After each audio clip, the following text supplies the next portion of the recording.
everyone. Do you ever wonder why the coronavirus makes people so sick? Well, this paper that I'm about to walk you through might have some of the explanations. So, the people in this paper are showing that SARS-CoV-2, can actually downregulate or decrease the amount of antiviral capabilities that your cells have, but increase the amount of inflammation that your body produces. And that inflammation is what causes damage to your lung tissue and your respiratory tissue. So before we get started, I need you to understand some very important terms. So SARS-CoV-2, as I've mentioned previously, is the virus that causes the illness of COVID-19. It's what we're all dealing with right now. A gene is part of your DNA that tells your cells what kind of proteins to make. And these proteins serve very important functions in the cell and can act as mechanical can serve mechanical functions in your cells, or they can be secreted by the cells, such as these cytokines. So a cytokine is a protein released by the cell that acts like a messenger to other cells and can also serve many functions. So they can recruit infection-fighting cells called leukocytes or white blood cells to a specific location in the body, and they can also do other things. So some of them can travel to your brain and act in your brain, and that's what causes a fever, and they can make you feel kind of crappy and sick. The next thing that I need you to know is similar to a cytokine, it's an interferon. It is a protein released by the cells that is important to fight viral infection. And then inflammation is kind of just a general term that we use, and it's a response by the body either during infection or injury. And it serves to bring important anti-infection cells to the point of the infected site. So generally what happens in a viral infection is you have these cells here, just happy little normal airway cells. And they have a nucleus here, and this is the SARS coronavirus particles. So, you're out at a party and someone coughs in your face and you get these particles, and these particles will come into the cell and infect the cell. And then what the cell says is, hold up, I'm infected. And so what it will do is it releases these proteins called interferons and these proteins called the cytokines. These interferons can then go to their neighbors and say, hey guys, I'm infected. You better stop production of everything in your cells.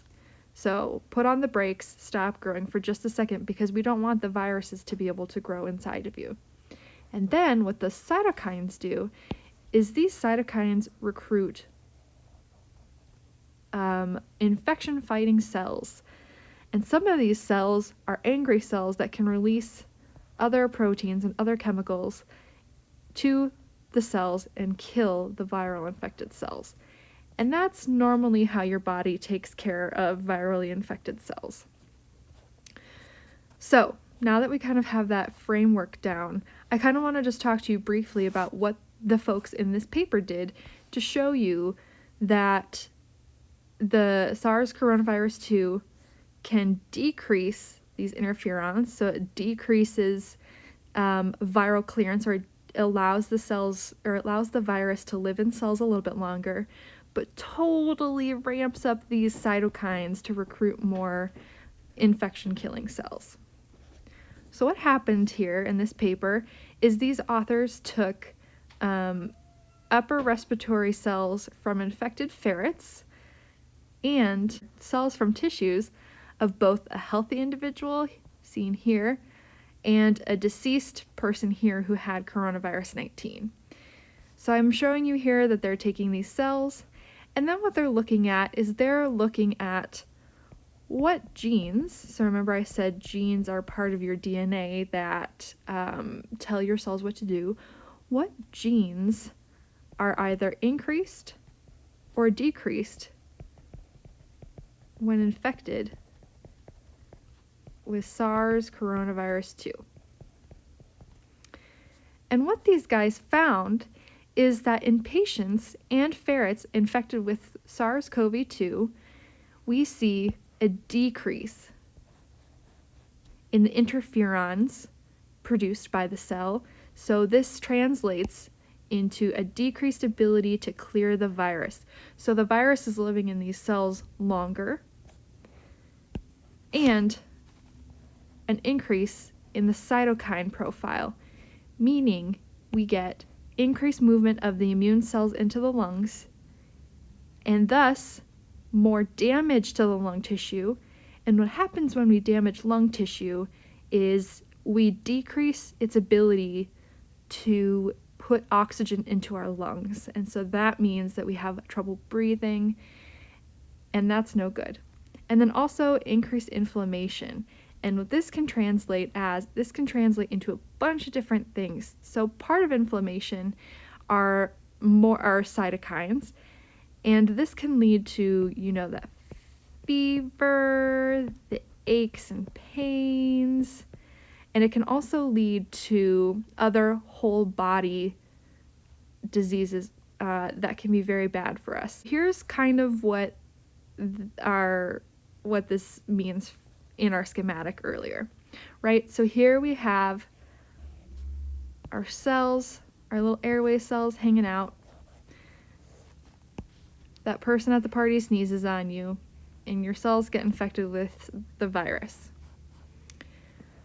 So what happens now is the virus causes the cells to release just a little bit of interferon, way less than would happen in other virus infections.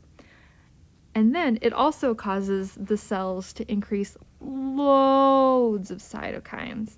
So what happens is these cytokines recruit all of their infection-fighting buddies, which then release all of this protein here to kill all of these cells.